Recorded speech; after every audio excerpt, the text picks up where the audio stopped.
Hey guys, it's Todd here from the Parenting Ninja. Today we're going to talk about it's time for a date night. Let me ask you, when's the last time you went on a date?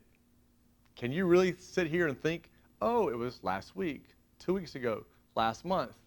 Are you asking yourself, what's a date? Have you ever looked at your significant other and thought, who are you? Because it's been that long since you spent time together. I need you to understand, relationships are either growing or they're dying. And they're growing or dying based on the energy you're putting into them or the energy you're not putting into them. You know, like most relationships, even Pam and I have gone through our rough spots in our marriage. And I remember this rough spot that we were going through. I was talking to one of my mentors, and he says, hey, just remember this one thing. The grass is not greener on the other side. The grass is greener where you water and fertilize. You know, and I took a few minutes to think about that. I probably took a few days and weeks to really think about that and process it. And all of a sudden I was like, oh my gosh, I get that.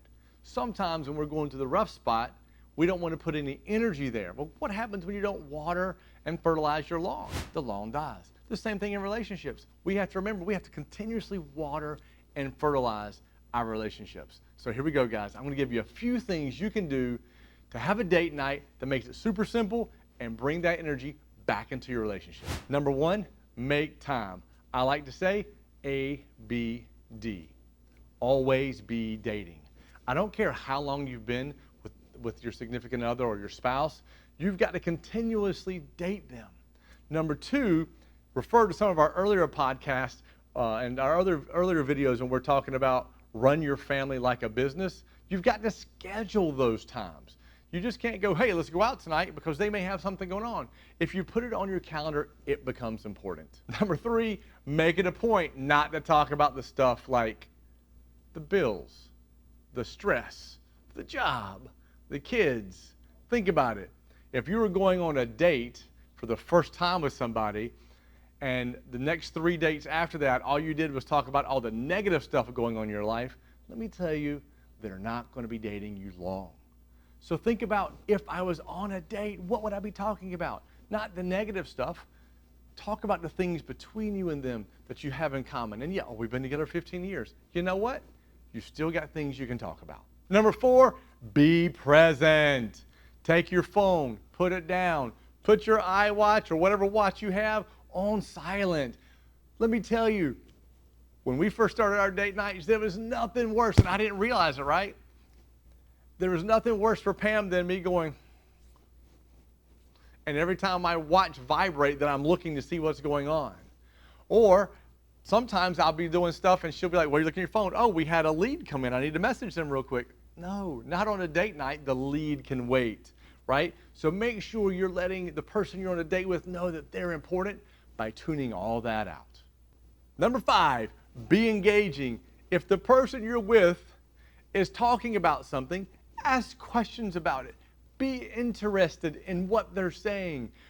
That creates conversation, and guess what? That conversation is what's going to bring you together. It's also going to let you know what's going on in their life so that you can be there for the things that they're doing in their life.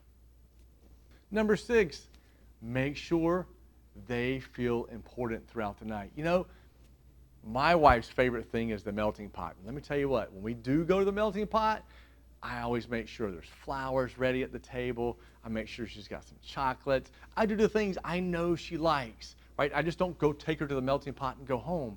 I make her feel that I thought about this before we got there, and I make her feel important. Number seven, make sure you're sort of documenting what's going on. There is a time to pick up your phone and take some selfies with each other. Number eight, the next day or the day after, make a post. Let me tell you, my wife loves nothing more than when I tell the world what we've done.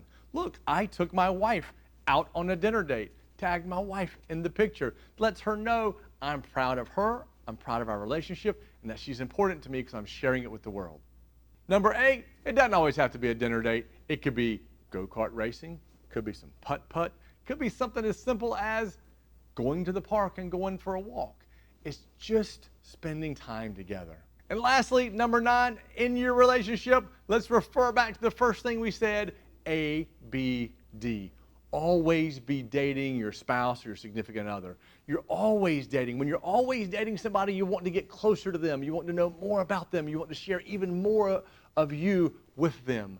And guess what? That makes them want to do the same with you. So even 10, 15, 20, 30 years later, if you're still dating your significant other, your relationship is only going to grow.